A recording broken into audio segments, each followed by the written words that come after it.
안녕하세요. 다섯 번째 챕터 인터넷 서비스와 스마트 응용 수업을 맡은 최재용 교수입니다. 한 주간 잘 지내셨죠? 자, 이번 주는 저번 주와 다르게 저희가 이제 인터넷 서비스에 대해서 어떤 응용 서비스가 있고 인터넷을 만드는 기반들, 네트워크들, 그리고 보안 서비스들, 그리고 미래 기술까지 한번 같이 알아보는 시기가 될 텐데요. 우리나라 같은 경우에는 이제 2020년이 됐고 거의 인터넷 40주년을 앞두고 있어요. 그리고 IT 기술 측면에서도 디지털 강국을 목표로 하고 있고, 뭐 어느 나라에 못지않은 인터넷 속도 그리고 기반 이런 것들이 다 깔려 있단 말이에요. 선진국이라는 거죠. 그리고 이렇게 인터넷이 보급되니까 우리나라 생활 모습 자체도 엄청나게 변했죠. 그리고 우리나라가 진짜 그 중심에 서 있다는 게 되게 자랑스럽기도 합니다. 이 장에서는 특히 우리가 생활을 어떻게 변화시키고 있는지 인터넷이, 그리고 그걸 변화시키고 있는 기초 개념이라든지, 그리고 인터넷을 통해 제공되는 서비스, 그리고 응용되는 서비스, 그리고 미래 인터넷 기술에 대해서 많이 살펴볼 건데요. 1절에서는 인터넷의 특징, 그리고 인터넷을 통해 제공되는 각종 서비스나 응용 콘텐츠, 비즈니스, 사회문화 이런 것들을 나누어서 설명할 거고요.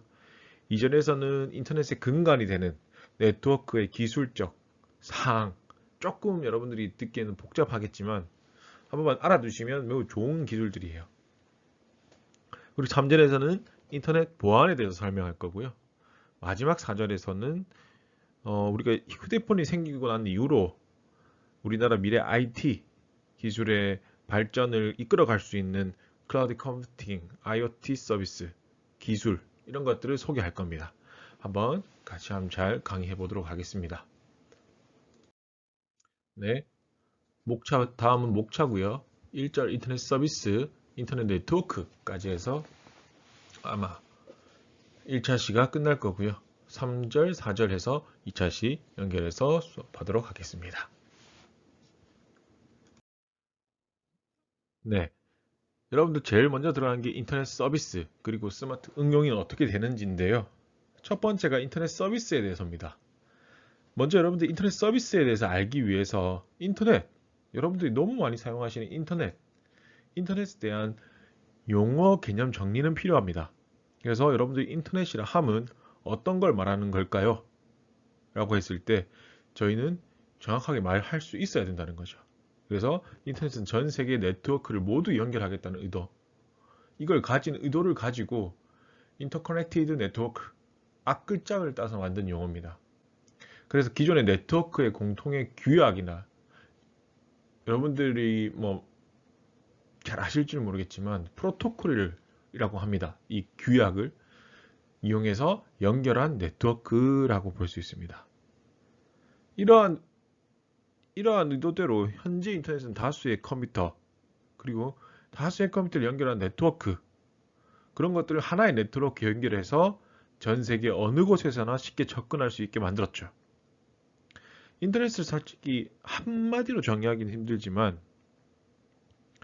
컴퓨터와 네트워크 관련된 기술을 기반으로 서로 다른 네트워크가 TCP/IP라는 표준 프로토콜로 연결한 다양한 서비스가 가능한 거대한 네트워크라는 거죠. 그래서 이 인터넷을 이용하기 위해서 한마디로 정의해서 암기하기보다는 여러분들이 정의를 대신할 수 있는 이런 핵심어를 이해할 필요가 있다는 거죠.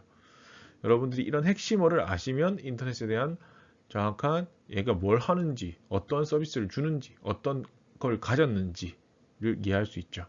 그래서 첫 번째가 수많은 컴퓨터를 연결한 세계적 규모의 거대한 네트워크입니다. 거대한 네트워크. 그리고 네트워크의 네트워크라는 거죠. 네트워크 위에 네트워크란 거예요. 네트워크의 상위 개념이죠. 그리고 뭐 여러분들 잘 아시는 정보의 바다. 여러분들이 제일 먼저 찾게 되는 곳이 인터넷이라는 거죠. 정보를 찾고 싶을 때. 그리고 중요한 것, TCP/IP 프로토콜을 이용하는 네트워크다.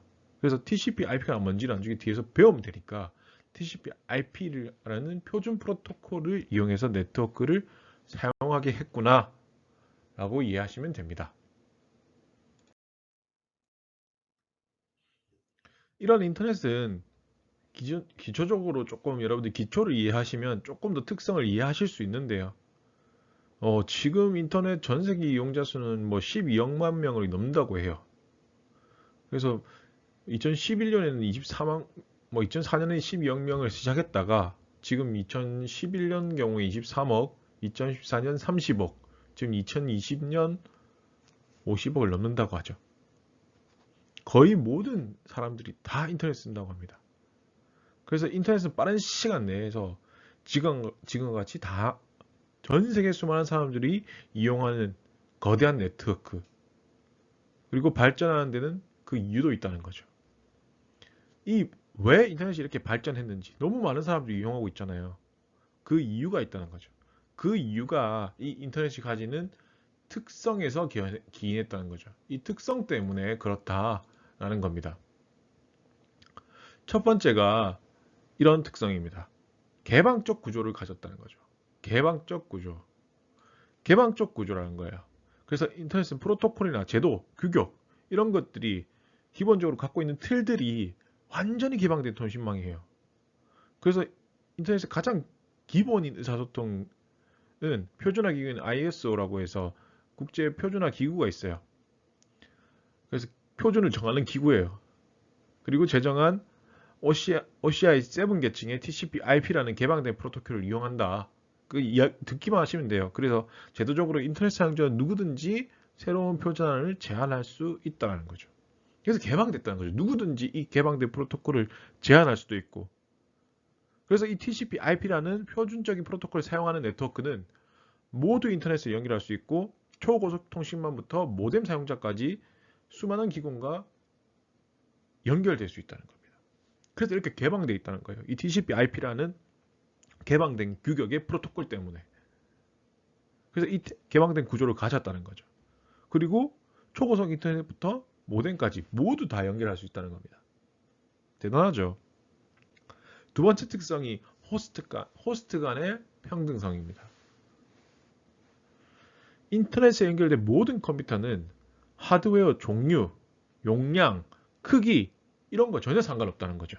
여러분들 컴퓨터 접속하실 때 컴퓨터 성능 좋은 컴퓨터, 성능 안 좋은 컴퓨터 이런 거 연결할 때 인터넷에 연결할 때 뭐 다른 차이점이 있나요? 속도가 느려진다 뿐이지 다 사용할 수 있게 돼 있죠. 그래서 인터넷의 입장에서 본다면 대등한 위치에 있는 거예요. 그래서 인터넷 통신 회사과 직접 연결된 구조는 아니지만 여러 대의 컴퓨터를 거쳐서 원하는 컴퓨터를 접속할 수 있는 구조를 갖고 있어요. 이런 이유로 논리적으로는 개인이 보유한 PC를 가지고도 서버 역할을 할 수 있게 하고요. 그리고 서버와 클라이언트 역할도 같이 할 수 있게 할 수도 있어요. 이게 평등성이라는 거죠. 페이지를 보여주는 사람이 될 수도 있고 페이지를 이용하는 사람이 될 수 있는데 그 개인 PC로도 할 수 있게 하는 거죠. 그래서 국가나 지역, 인종 이런 것들 전혀 문제가 없잖아요. 그래서 이게 평등하다는 거예요. 인터넷 평등하게 사용할 수 있잖아요. 여러분들 댓글 쓸 때 댓글 쓴 사람이 흑인인지 백인인지 남성인지 여성인지 잘 모르잖아요. 그 사람들이 남성이면 못 쓰게 되나요? 아니잖아요. 그렇게 평등성을 보여줄 수 있고요. 세 번째가 독자적인 주소 할당이란 겁니다. 인터넷에 사실 여러분들이 뭐 모를 수는 있지만 여러분들이 IP 많이 들어보셨을 거예요.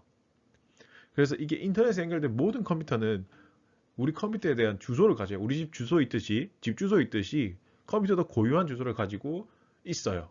이를 뭐라고 하냐면 IP라고 하고 이 IP 주소를 IP 어드레스라고도 부르기도 하죠. 그래서 이걸 통해서 여러분들 컴퓨터로 찾아가게 되는 거예요. 이렇게 인터넷이 커질 수 있는 특성들이 이해가 되실 거예요. 이런 인터넷 특성들을 가지고 우리는 인터넷이 엄청 커진 시장에서 살다 보니까 우리 생활은 진짜 빨리 변하고 있는 거죠. 특히 요즘은 뭐 초고속 인터넷, 뭐 100기가, 뭐 기가 인터넷까지 되고 스마트폰, 모바일 기기 여러분들 쉽게 사용하시죠. 엄청난 속도로. 그리고 무선 인터넷 뭐 너무 빠르잖아요. 여러분들 뭐 어디 갔을 때 제일 먼저 찾는 게 뭡니까? 와이파이 비밀번호잖아요. 이렇게 사용이 활성화되고 인터넷 초기하고 다르게 이제 다른 형태의 응용 비즈니스가 발전했다는 거죠. 이런 것 때문에. 그래서 새로운 사회가 왔고 여러분들 생활도 변했으니까 이런 걸 통해서 돈을 벌 수 있는 역할도 너무 많이 늘어났고요. 그 새롭게 돈을 벌 수 있는 비즈니스라든지 인터넷 응용 서비스라든지 그리고 인터넷 응용을 한 컨텐츠 그리고 사회 문화 어떤 것들이 있는지 한번 보자는 거죠. 생활이 발전하면서 인터넷을 통해 들어오면서 첫 번째가 제일 쉽게 볼 수 있는 게 인터넷 컨텐츠죠. 컨텐츠적 측면에서 보시면 정보 검색이란 건 인터넷을 엄청나게 폭발적으로 크게 만든 역할이죠. 인터넷 여러분들 생각하시면 뭐라고 합니까? 정보의 바다라고 할 정도로 여러분들이 원하는 정보가 여기 다 있다고 생각하죠. 예전에 모르는 정보가 있었다. 그럼 어떻게 할까요? 사람들한테 물어봤죠. 부모님한테 물어보고 선생님한테 물어봤단 말이죠. 근데 여러분들 모르는 정보가 있어요. 요즘 어떻게 해요? 인터넷에서 찾아본단 말이에요. 그렇기 때문에 이렇게 무한한 정보들이 다 있어요. 그래서 너무 많은 정보가 있다 보니까 사용자들에게 이용 모두 다 가능한 건 아니에요. 그래서 이 정보의 효과적인 사용을 위해서는 정보 검색 서비스가 필수적으로 생겼죠. 그래서 여러분들 뭐 지식이라든지 네이버라든지 이런 포털들이 정보 검색 서비스를 해주잖아요. 구글이라든지. 그래서 우리나라 시장에서 주요 포털 사업자들이 검색 서비스 역량을 집중하는 것도 이 이유 때문인 거예요. 그 외에도 뭐 여러 가지가 있죠.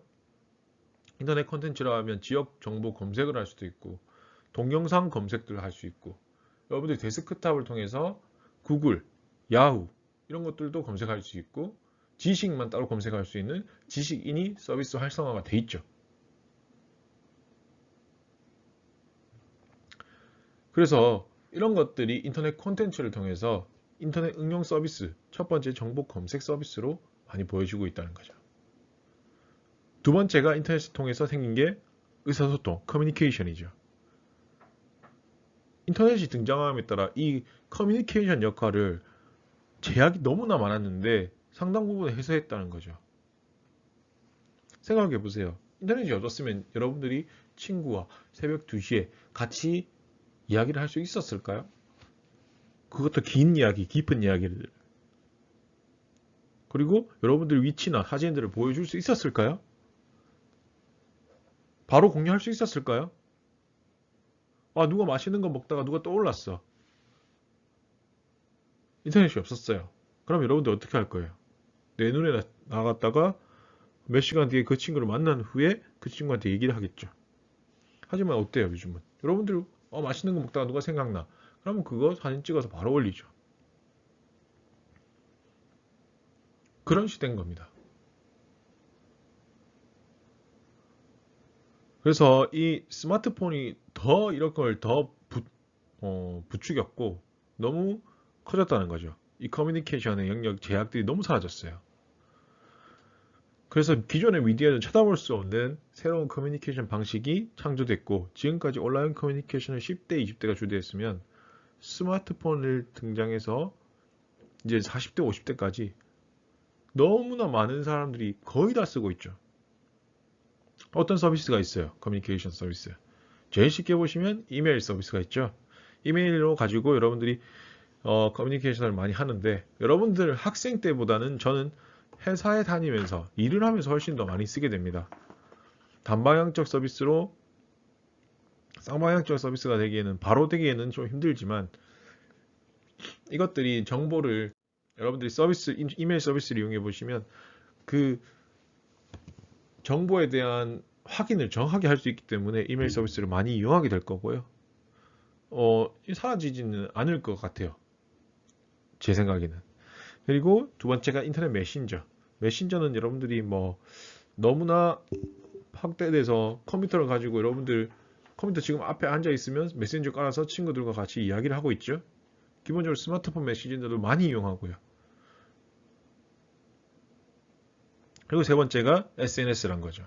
사실 미니홈피로 대표되었던 우리나라 국내 시장과는 다르게 해외에서 페이스북 같은 게 먼저 시작이 됐죠. 페이스북은 지금도 우리 다 쓰고 있고요. 그래서 이 스마트폰이 확산되자마자 폭발적으로 성장했고 저희가 이 사진, 영상, 메시지 이런 것들을 컨텐츠 생산을 하고 공유할 수 있는 장소가 됐죠. 그래서 SNS 이용 목적을 보시면 여러분들이 친교나 교제, 네트워킹을 한다고 하죠. 그리고 취미, 여가 이런 것들을 개인의 관심사 이런 것들을 공유해서 나만의 스타일 이런 것들 감성적으로 보여주는 역할을 하고 있고요. 세 번째 서비스는 컨텐츠입니다. 여러분들이 웹이 진화되고 디지털 카메라, 스마트폰, 모바일 기기, 웨어러블 디바이스 이런 것들이 멀티미디어 컨텐츠가 됐다는 거죠. 멀티미디어 컨텐츠라는 것은 영화, 영상, 음악 여러분들이 볼 수 있는 컨텐츠 생각해 보시면 돼요. 컨텐츠 공급은 여러분들 개인도 하시고 인터넷 서비스 사에도 하시고 TV 사에서도 하시고 음악 시장에서 한다는 거죠. 이 콘텐츠가 너무나 많은 속도로 확장되고 있고 예전에는 음악을 여러분들 테이프 사서 들었다면 지금은 파일로 주고 받는다는 거죠. 근데 그게 확장되고 있다는 거예요. 영역이.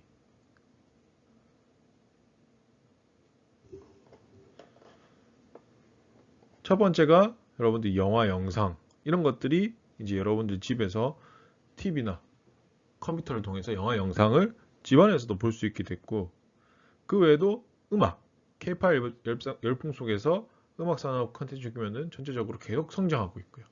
이런 컨텐츠 분야도 오프라인 시장을 역전해서 온라인 시장이 더 커졌다는 거죠. 네 번째가 게임입니다. 우리나라는 게임 강국이 되기 위해서 게임 컨텐츠를 개발을 엄청나게 합니다. 하지만 중국도 엄청나게 해요. 그래서 그래도 세계 강국 게임사라고 할 수 있는 기업들이 우리나라에 많이 있죠. 그래서 게임 산업체 수만 2만 개 정도가 넘는데요. 그리고 종사자 수, 게임 쪽에 일하는 사람 수 15만 명을 넘고 있어요. 매출액은 뭐 10조가 넘고요. 그리고 이 게임을 수출해가지고 얻는 것도 뭐 30억이 넘는다고 하죠. 계속 증가하고 있어요. 년마다. 그래서 세계적으로 특히 온라인 게임은 세계적으로 경쟁력을 가지고 있기 때문에 이런 컨텐츠들은 엄청나게 인터넷 서비스를 통해서 응용돼서 나타난 새로운 것들이죠. 그리고 기타 컨텐츠 보시면 뭐 이러닝, 저희가 지금 하고 있는 거 이러닝, 그리고 언론, 광고, 커뮤니티, 블로그, 출판, 뉴스 이런 컨텐츠들이 기타적으로 응용돼서 생기기 시작했다는 거죠. 인터넷 때문에 기존에 없었던 것들이에요.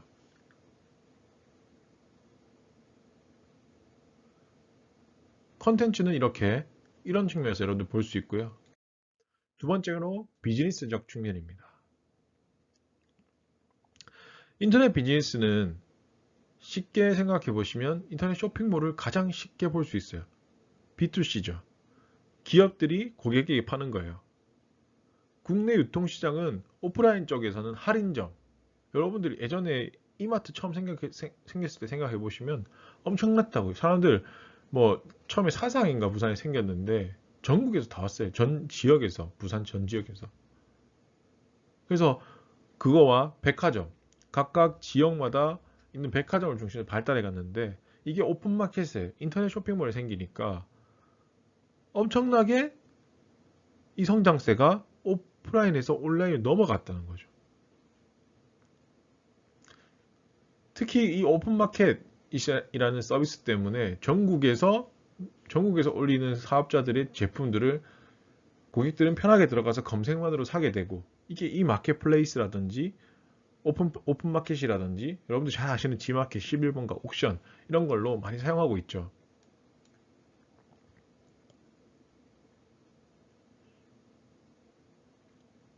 최근에는 이런 쇼핑몰을 통해서 디지털 상품도 많이 팔고 있어요. 뭐 전자책이라든지 교육 강의라든지 전자 강의 그리고 MP3 영상 이런 거 저작권 유료 때문에 제도 정비가 너무 잘 돼가지고 엄청나게 성장하고 있어요. 그래서 인터넷 쇼핑몰에서 이런 것도 다 구매해지잖아요. 여러분들 들어가 보시면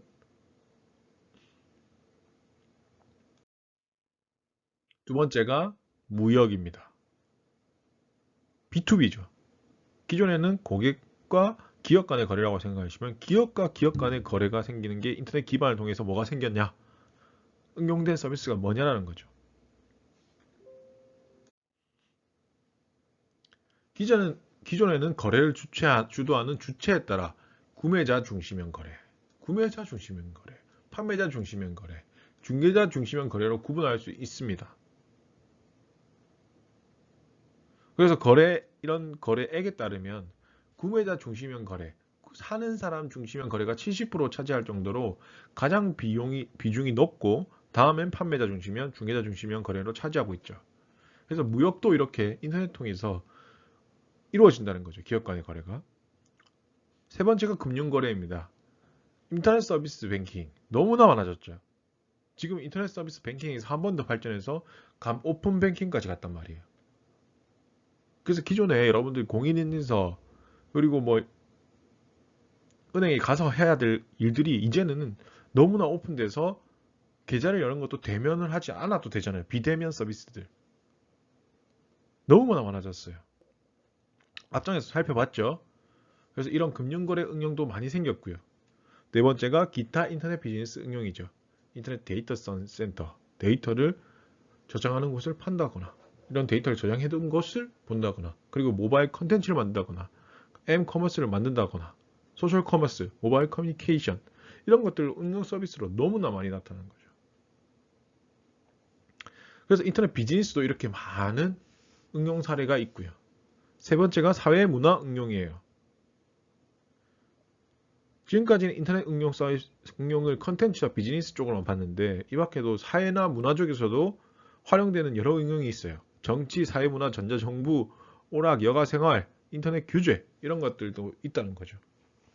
특히 전자정부, 인터넷 응용 이런 것들 조금 기술 되었으니까 여러분들 같이 한번 살펴보시면 될 것 같아요. 이렇게 여러분들 인터넷을 통해서 인터넷이 어떤 거고 인터넷 어떤 컨텐츠들이 인터넷을 통해 새로 생겼고 그리고 그걸 가지고 어떻게 응용됐는지 한번 살펴봤어요. 세 번째로 배울 거는 이제 이 인터넷이 어떠한 시스템과 기반 시스템이 있는지예요. 어떠한 시스템과 기반 시스템으로 이루어졌는지. 그게 바로 클라이언트와 서버 시스템이에요. 이 클라이언트와 서버 시스템 이전에는 메인프레임 가지고 하나의 컴퓨팅 환경을 이루었다는 거죠. 그래서 매우 큰 용량을 가진 컴퓨터 단말기 하나에 해가지고 모두 접속하는 거예요. 그렇게 되면 어떻게 되겠어요? 상대적으로 처리 효율은 낮고 최종 사용자가 접근하는데 여러모로 불편했다는 거죠. 그리고 프로그램 개발, 수정, 유지, 보수 이런 것들이 너무나 어려워지니까 이런 것들이 비즈니스에 사용하기에 경영자가 신속한 의사결정을 하기에 적합하지 않는 컴퓨팅 환경으로 인식됐고 이 다음에 생긴 게 이제 클라이언트 서버 시스템이란 거죠. 이 클라이언트 서버 시스템이 등장하면서 컴퓨팅 환경이 급격하게 변했어요. 그래서 인터넷을 넓은 의미로 보면은 클라이언트 서버 시스템이라고 보면 됩니다. 이 클라이언트 서버는 3계층 구조로 해서 발전하게 됐는데 인터넷 시스템에서 웹브라우저 있죠. 여러분들이 쓰는 웹브라우저, 뭐 크롬, 인터넷 익스플로러 이걸 클라이언트 인터페이스 제공하는 계층으로 볼 수 있다는 거죠. 그래서 여러분들이 이 인터넷 배경이 되는 클라이언트 시스템의 개념을 조금 더 알고 인터넷 기반을 두고 클라이언트 서버 시스템 이후에 등장하게 된 기업 네트워크 응용 구조 어떤 게 있는지 그리고 인터넷과 엑스트라넷에 대해서 한번 살펴보도록 할 거예요. 그래서 인터넷 기반 시스템이라 보시면 되고요. 클라이언트 서버 시스템이 획기적인 이 인터넷의 발달 시스템을 도왔다는 겁니다. 이 클라이언트 서버 시스템은 메인프레임 기반 시스템 중앙 집중 처리 방식이에요. 그래서 시스템 전체의 신뢰도에 문제를 일으킬 소지를 갖고 있으며 새로운 시스템 요구가 있으면 이에 대한 대처가 신속하게 이루어지지 않았다는 거죠. 그런데 이때는 PC 성능이 안 좋았단 말이에요. 그래서 이 PC 성능이 대단한 속도로 발전하면서 네트워크도 발전하고 정보 경쟁의 무기로 활용하는 새로운 체제가 필요하다는 인식하게 돼서 생긴 게 클라이언트 서버 시스템이에요. 그래서 기존의 메인프레임 기반 시스템이 중앙 집중 처리 방식이니까 한 곳에 다 데이터를 모아가지고 했단 말이에요. 근데 그게 대처도 빠르지 않고 새로운 시스템이 있어도 대처가 신속하게 되지도 않고 처리도 늦고 해서 정보 경쟁은 더 중요해지는데 새로운 체제가 필요하니까 클라이언트 서버 시스템이 나타나는 거예요. 이 클라이언트 서버 시스템이 도대체 어떻게 됐기 때문에 이렇게 좋아졌냐 라는 거죠. 클라이언트 서버 시스템은 여러분들이 클라이언트라고 생각하면 돼요. 그래서 여러분들이 사용하는 사람이 상호작용을 가능하게 하는 건데 이게 여러분들 요청에 의해서 서버가 응답하는 형식을 취하는 거예요. 그래서 서버는 같은 네트워크에 접속되어 있는 컴퓨터로서 클라이언트에게 서비스를 제공하는 거고요. 여러분들한테 서비스를 제공하는 거고요. 그리고 커다란 저장 공간을 제공하는 데이터베이스 서버와 강력한 프로세스를 접속을 제공하는 거죠. 그래서 서버를 가져야 돼요. 그래서 이 클라이언트 서버 구조의 목적이라 하면 컴퓨터 자원을 최대한 활용해서 저장 작업 그리고 많은 계산을 요구하는 서버에서 하는 효과적 문서 편집과 사무 작업은 PC에서 효과적이기 때문에 문서 편집과 사무 작업은 PC에서 더 효율적으로 처리할 수 있게 되는 거죠. 그리고 또 다른 중요한 요소는 공유라는 거죠. 공유도 매우 편하게 되는 거예요.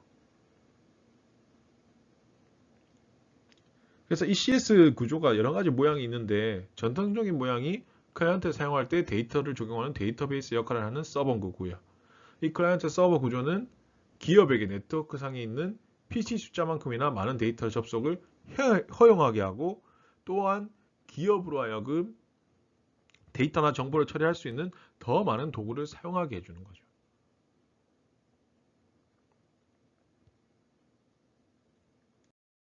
이 클라이언트 서버 시스템에 어떻게 아까 제가 3단계로 나눠줬다고 했는데 3계층 구조 이 3계층 구조가 한번 살펴보면 돼요. 그래서 1계층 구조, 2계층 구조, 3계층 구조로 구분하게 되는데 1계층 구조는 하나의 컴퓨터 내에 논리적으로 구분된 클라이언트와 서버 시스템을 동시에 두는 거예요. 동시에. 클라이언트랑 서버가 같이 있는 거예요. 그래서 시스템 구축하는데 많은 기술도 필요 없고 관리와 운영도 편리하죠. 그 서버 안에 여러분들이 바로 사용할 수 있게 서버에서 바로 사용할 수 있게 하는 거죠.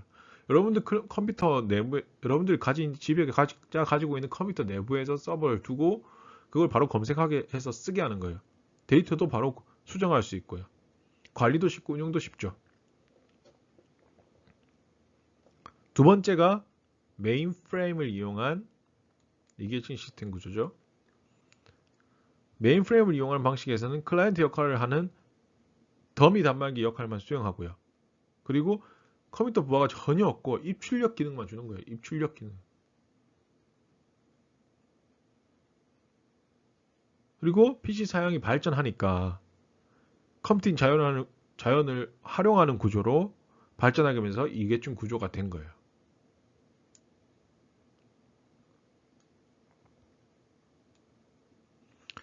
그래서 클라이언트와 서버 부하의 비중에 따라 구현이 다양하게 구성이 가능하면서 여러분들 5-2의 B 형태로 보시면 되는데 이렇게 두 개가 있죠. 그래서 구조는 여러 가지 짤 수 있어요. 그래서 표현 계층만 두고 있다는 거고 클라이언트가 여러분들이 서버에서 표현만 해주는 클라이언트가 원하는 시스템은 표현만 해주면 되는 거예요. 클라이언트에서 원한다는 이 데이터를 뽑아줘요 하면 서버에서 가져와서 바로 표현만 해주는 거예요. 이것도 마찬가지죠. 지금 접근 계층이 다를 뿐이지 표현하는 거는 차이가 없어요. 서버를 따로 가지고. 기존에는 서버를 한 곳에 다 가지고 있고 두 개는 서버와 클라이언트를 나누는 거예요. 그래서 표현만 해주고요. 3계층에는 클라이언트 서버 시스템 표현 계층, 업무 규칙, 그리고 데이터 세 개의 역할을 명확히 구분하는 거예요. 그래서 첫 번째 서버에서는 데이터 접근을 하는 데이터에 대한 역할만 하는 거죠. 그래서 웹 기반으로 가면 현재 다 이런 시스템이에요. 두 번째가 업무 규칙, 이 비즈니스를 할 때 규칙들을 여기서 다 걸러내게 하는 거고, 세 번째가 이제 표현을 하게 하는 거죠. 그래서 뭐 한번 들어두시면 좋은 거라 한번 들어두시면 될 것 같아요. 이런 게 있구나. 우리 지금은 3계층 시스템 구조로 표현 계층과 데이터 계층과 규칙 계층이 따로 있구나. 그래서 여러분들 3계층 구조를 가지고 클라이언트 서버 시스템에서 잠깐 알아봤고요. 이 기반 시스템에서는 두 번째가 보이는 게 클라이언트 서버 시스템과 인터넷 기반 시스템 중에 인트라넷 및 엑스트라넷이 있어요. 여러분 들어보신 적 있을지 모르겠지만 인트라넷은 인터넷 소프트인데 TCP IP 프로토콜 이용하긴 해요. 인터넷은 아까 TCP IP 프로토콜 이용한다고 했죠? 그런데 인터넷과 뭐가 다르냐? 인트라넷은 사적인 네트워크라는 거예요. 사적. 그래서 조금 더 쉽게 설명하면 웹 기반 기술을 활용하되 그걸 기업 내에서 이루어진 업무에 대한 정보 시스템인 거죠. 그래서 일반적인 웹하고는 다른 게 주어진 권한이 있는 사람만 쓰게 되는 거예요. 권한이 있는 사람만. 그래서 여러분들 회사에 가시면 이런 엑스트라 인터넷을 많이 사용하는데 특히 은행 시스템에서 많이 사용해요. 그래서 여러분들이 막 은행 창구 오면 은행원들이 컴퓨터를 보고 막 하잖아요. 그게 외부와 연결이 되어 있지 않는 컴퓨터들이 있어요. 그게 인터넷을 사용하는 거고 인터넷 내에 우리 데이터를 올리게 되는 거죠. 그 인터넷 내에서 뭘 할 수 있냐? 메일도 쓸 수 있고요. 각자 게시판도 쓸 수 있고요. 원격 회의도 가능하고 문서 결제도 가능하고 데이터베이스 구축도 돼 있으면 쓸 수도 있어요. 그리고 뭐 사내 해부도 열람할 수 있고 회람도 할 수 있고 전체 교육도 할 수 있다는 거죠. 그리고 업무 간의 웹 브라우저를 이용한 정보 검색도 할 수 있다는 거예요. 그래서 이런 인트라넷이 있다는 거예요. 여러분들이 인터넷에 연결되어 있지 않을 수 있어요. 그런데 이 인터넷보다 한 단계 더 진일보한 게 엑스트라넷이에요. 엑스트라넷은 인터넷을 외부로 확장한 거고 엑스트라넷은 원거리 이용자나 인터넷 사설망을 경유해서 기업의 주 인터넷에 안전하게 연결하는 것을 가능하게 한다는 거죠. 요즘은 다 엑스트라넷 개념으로 많이 쓰게 됩니다. 그래서 인터넷도 할 수 있어요. 그런데 이 원격 접속을 할 때는 게이트웨이가 원격 이용자랑 인터넷 간에 오고 갈 데이터를 암호화해서 더 느려지는 거예요. 그 사이에. 요즘은 너무 빨라졌으니까 그것도 못 느낄 수 있죠. 그래서 인터넷을 외부로 확장한 거고 원거리 이용자가 인터넷 사설망을 경유해서 기업의 주 인트라넷까지 사용할 수 있게 한다는 겁니다. 그래서 이런 엑스트라넷 개념은 여러분들 기업 가보시면 많이 써요. 여러분들 지금 보시면 인터넷 익스플로러나 크롬으로 인터넷 접속하시잖아요. 기업 들어가 보면 기업 엑스트라넷 모양이 따로 딱 있어요. 자, 그렇게 해서 여러분들이 인터넷에 기본적으로 서비스들 어떤 것들이 있는지 그리고 인터넷 서비스가 가지고 있는 특성이라든지 구조 그리고 응용되는 사례들 그리고 이게 응용돼서 어떠한 기반 기술로 이루어졌는지까지 한번 살펴봤어요. 인터넷을 통해서. 두 번째로 여러분들이 알아야 될 게 네트워크에 대한 이해입니다. 자, 인터넷을 아까 여러분들이 알아야 될 핵심 단어들이 있었는데 네트워크엔 네트워크라고 했어요. 그래서 도대체 네트워크가 뭐길래 인터넷을 네트워크의 네트워크라고 하지? 라고 생각해 보시면 돼요. 그래서 네트워크의 뜻만 알면 인터넷에 어떤 개념들이 더 들어가 있는지 여러분들 더 이해하기 쉽다는 겁니다. 첫 번째가 네트워크를 이해하기 위해서 제일 첫 번째 이해해야 될 게 프로토콜이에요. 프로토콜. 일반적으로 이게 서로 다른 두 주체가 의사를 교환하기 위해서는 몇 가지 기본 요소가 필요해요. 첫 번째 상호작용의 주체는 주체죠. 주체. 어떤 두 사람, 여러분들 친구와 친구끼리 여러분들 여러분들과 친구끼리 의사를 교환하기 위해서는 기본적인 게 필요한 거죠. 첫 번째 사용이라는 게 주체. 여러분들과 자기와 듣는 사람, 수신자 있어야 되는 거죠. 송신자, 여러분들이 말을 하는 사람. 두 번째는 통신 수단인 거예요.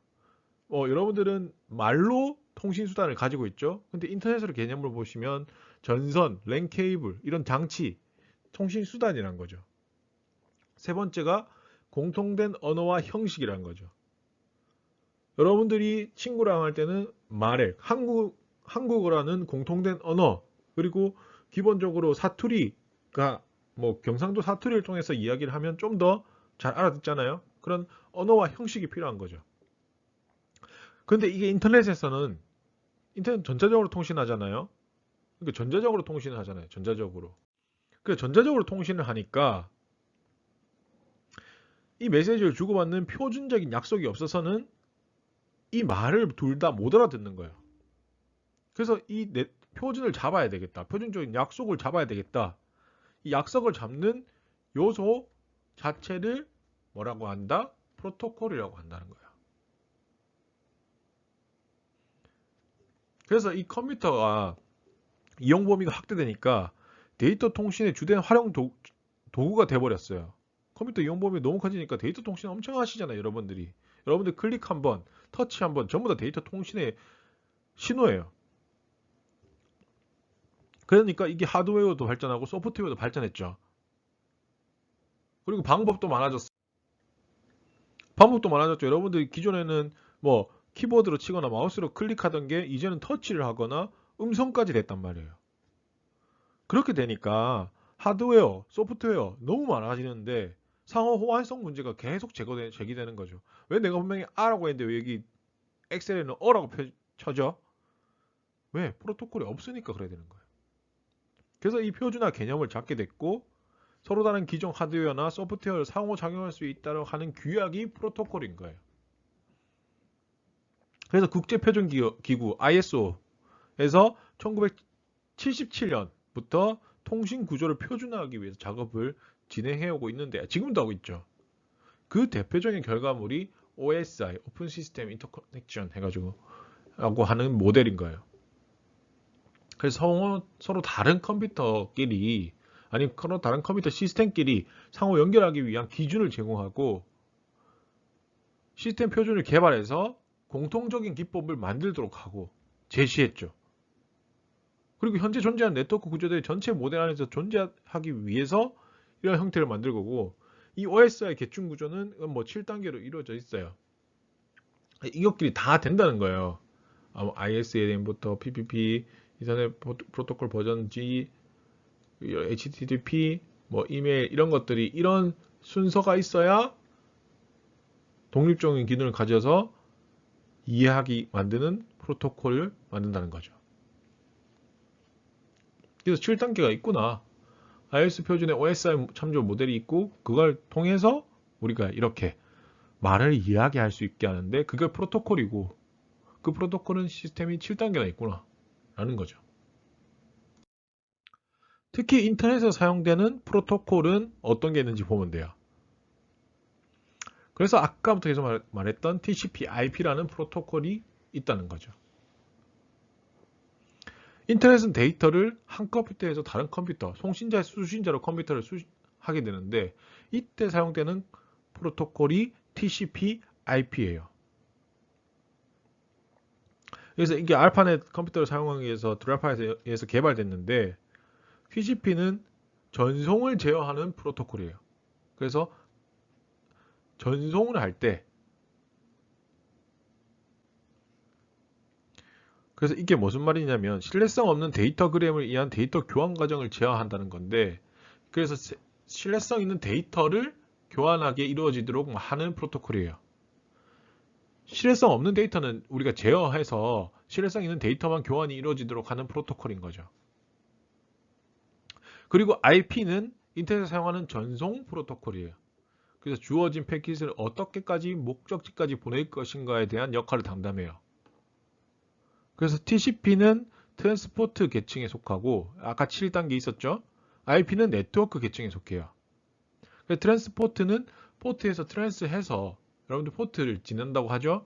그 포트에서 인터넷에서 신뢰성 있는 데이터를 만드는 역할을 하는 층에 있는 거고, IP는 네트워크, 인터넷 사용하는 전송 프로토콜이죠. 주어진 내가 가진 그 데이터 패킷을 어떻게 목적지까지 보낼 건가 하는 역할을 가지는 게 IP거든요. 그래서 이 IP의 역할은 네트워크 계층에 속한다는 거죠. 그래서 이거에 대해서 조금 여러분들이 알고 계시면 좋아요.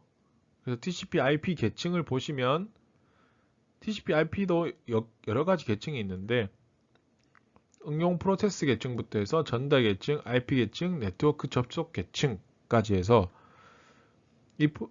원래 프로토콜의 모음을 말하는 거라고 하거든요. TCP/IP가. 그래서 TCP/IP만이 두 프로토콜을 의미하는 게 아니라 각각의 계층으로 이루어져 있고 그 네 개의 계층이 이런 걸로 이루어져 있다는 거죠. 그래서 응용 프로세스 간에 응용 서비스를 제공하는 게 응용 프로세스 계층, 전달 계층, 그리고 IP 계층, 아까 패킷 교환했죠? 그리고 네트워크 접속 계층. 이렇게 TCP/IP만의 계층이 있었고 그 계층마다 하는 역할이 다르기 때문에 인터넷에서 사용하는 프로토콜은 TCP/IP 많이 사용하고 있습니다. 두 번째가 FTP예요. FTP, File Transfer Protocol에서 여러분들이 지역적으로 멀리 떨어져 있어요. 서울, 부산이 있을 수 있잖아요. 그런데 컴퓨터 자신의 계정, 익명 계정을 파일로 전송할 수 있게 하는 서비스 프로토콜이에요.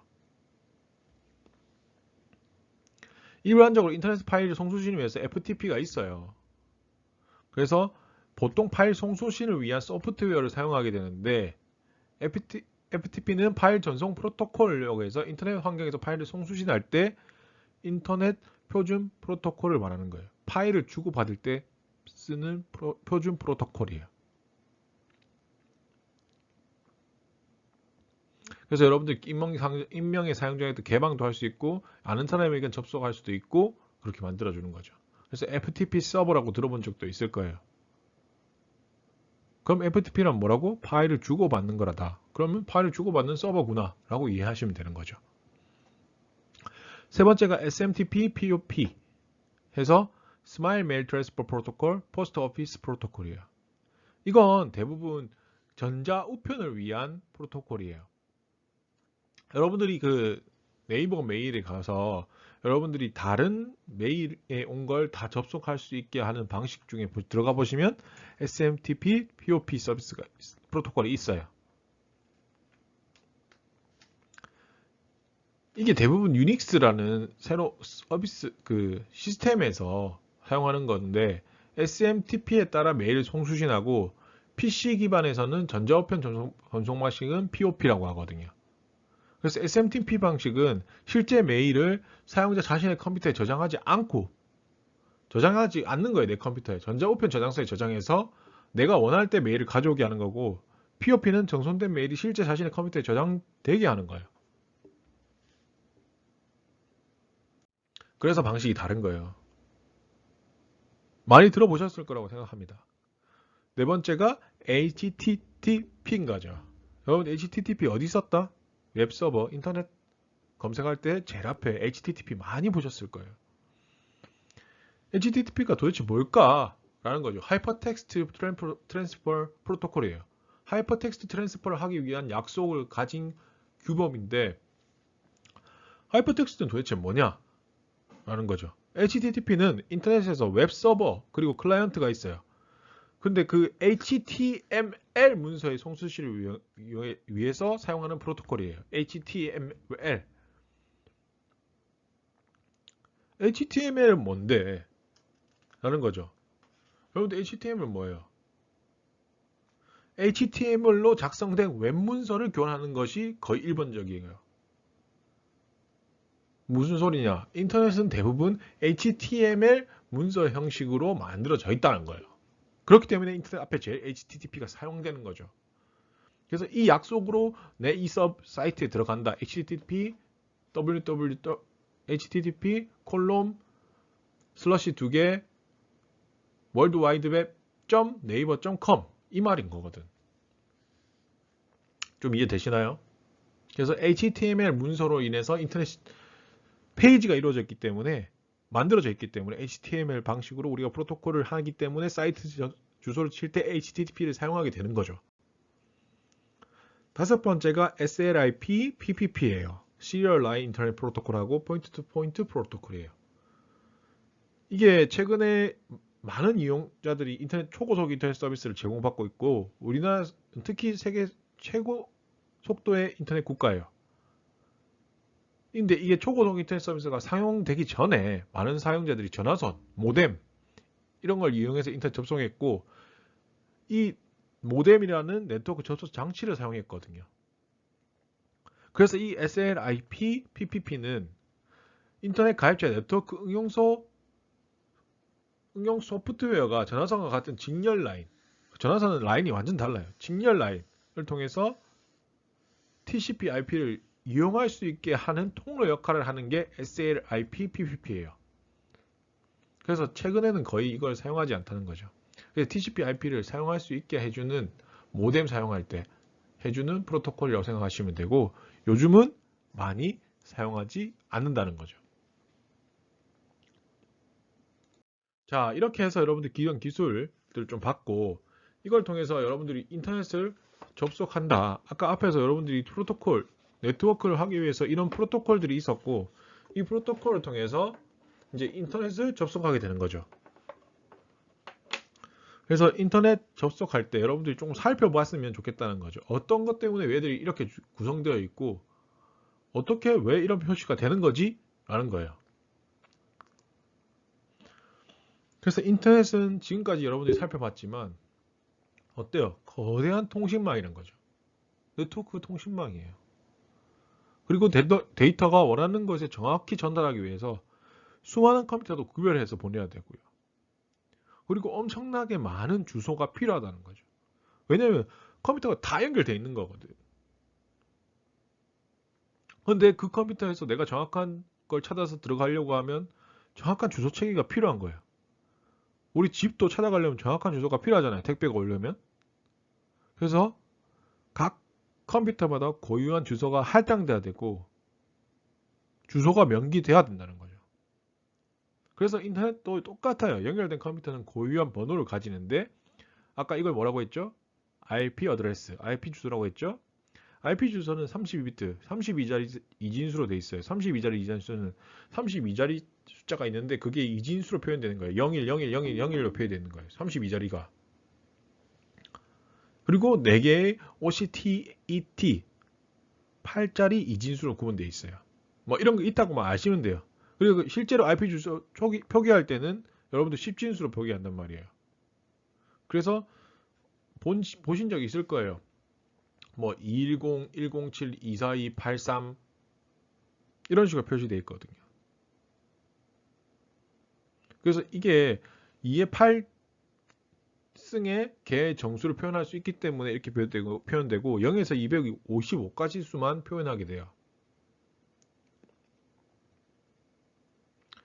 그래서 이 숫자들이 앞에 보시면 거의 255를 넘지 않아요. 안 넘어요. 그래서 이게 IP 주소는 이런 것들로 인해서 구성이 되고 255자리 숫자로 되는구나. 그래서 IP 주소는 가상적인 네트워크 번호와 호스트 번호가 부여되는데 이 숫자가 어떻게 구성되는지 보자는 거죠. 이 IP 주소를 낼 때 네트워크 규모를 구분하기 위해서 5개의 클래스로 나눠요. 크면 A, B, 근데 이게 5개 클래스 A, B, C, D, E로 나누는데 대부분 A, B, C 맞습니다. 그래서 A, B, C 3개의 클래스만 사용하게 되고 A 클래스는 첫 번째 OCTAT의 맨 앞자리 최상위 비트가 0으로 시작돼요. 그래서 OCTAT는 네트워크 번호로 해서 여러분들 보시면 통신망 번호 128개 앞에 호스트 번호 D로 나눠요. 그리고 B등급은 통신망 번호가 반까지 가고요. 호스트 번호가 D까지 갑니다. C등급은 여기로 됐죠. 통신망 번호가 세 번째까지 가고 호스트 번호가 1개 마지막이 되죠.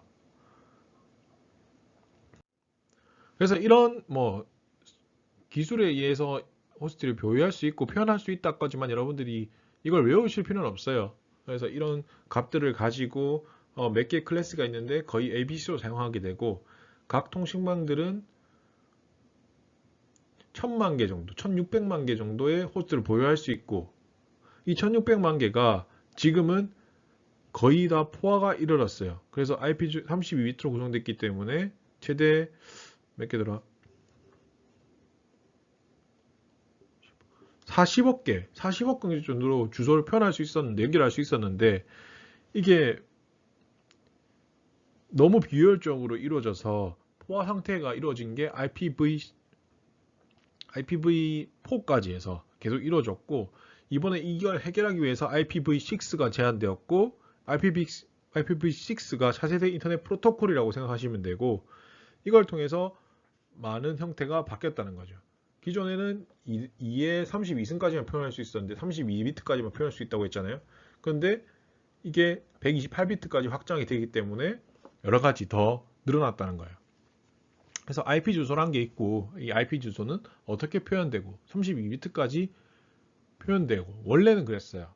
그런데 이게 IPv6라는 게 프로토콜이 새로 4에서 6로 확장되면서 몇 자리 표현할 수 있다? 128짜리, 128비트까지 표현할 수 있게 됐고, 그만큼 확장수도 늘어났다라는 거죠. 그래서 이런 IP 주소가 접속하기 위해서는 필요합니다. 두 번째로 인터넷 주소 체계, 도메인 이름이 필요합니다. 인터넷 주소 체계에서 IP 주소가 필요했고, 그걸 IP 주소는 숫자를 인식하는 컴퓨터에서는 효율적인 체계이긴 한데, 사람들이 기억하기에는 여러분들이 네이버를 128점, 126점, 255, 250점, 255 이렇게 표현하지 않잖아요. 기억하기 힘드니까 그거를 대신할 도메인이라는 이름을 따가지고 일종의 주소를 제공하는 거예요.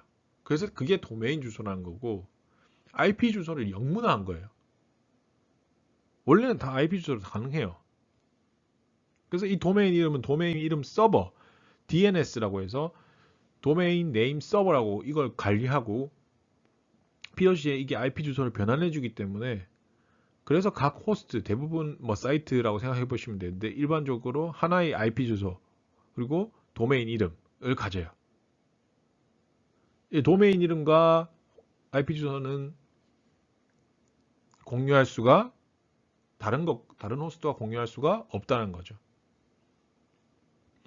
그래서 따라서 인터넷 주소를 마음대로 만들어서 사용할 수 없기 때문에 이를 위한 규칙이라든지 관리가 필요했고, 그 도메인 이름은 NIC, 네트워크 인포메이션 센터라는 기관에서 관장해서 관리한다는 거죠. 그래서 도메인 이름은 순서가 있어요. 컴퓨터 이름, 기관 이름, 기관 종류, 소속 국가 순으로 쓰게 되는데, 예를 들어 보시면 이 비지라는 건 사실 컴퓨터 이름인 거고, 부산이란 건 기관 이름인 거고, AC는 기관 종류인 거고, KR은 국가 이름이라는 겁니다. 여러분들 이걸 정확하게 몰랐을 거예요. 그래서 기관 종류, 소속 국가 이런 거에 따라 약속이 돼 있고, 그 약속에 따라 이 페이 도메인 이름이 구성된다는 거죠. 한번 예시를 보시면 미국 같은 경우에 도메인 이름 com 많이 보셨을 거예요. 상업적 사이트를 말할 때 com을 많이 씁니다. 조직 도메인으로. edu 교육적 사이트, mil 군사적 사이트. 그래서 이렇게 약속이 좀 돼 있어요. 도메인이. 그리고 미국을 제외한 기타 국가에서 조직한 도메인은 co. 많이 보셨죠? kr. ac. 우리 학교 어떠죠? ac.kr. 우리나라니까. 국가 이름이니까 kr이 들어가는 거죠. 다른 데 들어가 보셨어요? JP라고 되어 있을 거예요. 일본 거 들어가 보면. 이렇게 조직한 조직 도메인이 있고, 주요 국가의 지역 도메인은 보시면 호주는 AU, 영국은 UK, 이탈리아는 IT, 일본은 JP, 코리아, KR, 러시아 RU 해서 이렇게 인터넷 주소 도메인이 다 거의 정해져 있어요. 근데 요즘은 너무 확장돼서 새로운 도메인도 엄청나게 많습니다. 자, 이렇게 인터넷을 접속하기 위해서 여러분들이 사용할 하드웨어와 소프트웨어를 준비하고 PC를 준비했어요. 그리고 기본 사양을 갖춘 CPU, 메모리, 하드디스크, 모니터, 키보드, 마우스를 갖춘 PC가 필요하고 네트워크 어댑터가 갖춰야 되고요. 그리고 소프트웨어는 여러분들이 그 인터넷 접속하기 위해 소프트웨어는 여러분들 생각해 보시면 그냥 웹브라우저라고 생각하실 수 있는데 이게 통신용 소프트웨어가 웨어랑 웹브라우저로 구분할 수 있어요. 그래서 네트워크 어댑터를 사용해서 송수신을 할 수 있도록 하는 통신용 소프트웨어도 있다. 여러분들 웹브라우저만 인터넷이 된다고 생각하시는 게 아니에요. 그리고 앞에 배웠던 FTP, SMTP, POP 이런 것을 사용하기 위해서는 별도의 소프트웨어를 추가로 설치해야 된다는 거죠. 그리고 아까 잠깐 나왔죠. IPv6, 인터넷 프로토콜 버전 6라는 거예요. 원래 인터넷 프로토콜 버전 4였거든요. 너무 이게 너무 많이 사용되고 너무 다 써버리니까 지금 거의 고갈됐어요. 그래서 IPv6가 제한됐고 지금은 이제 이게 사용되고 있죠. 그리고 네트워크 계층의 프로토콜이고 주소 길이가 아까 128비트, 128승까지 표현된다고 했죠. 그리고 이런 것들이 필요한 이유가 이제는 유비쿼터스라든지 IoT가 구성돼서 각각의 기기들이 다 이런 주소가 필요하게 된 거예요. TV도 주소가 필요하고 냉장고도 주소가 필요하고 스피커도 주소가 필요하고 그래서 연결이 되는 거거든. 그래서 이 IPv6가 최신의 프로토콜이란 걸 아시면 됩니다.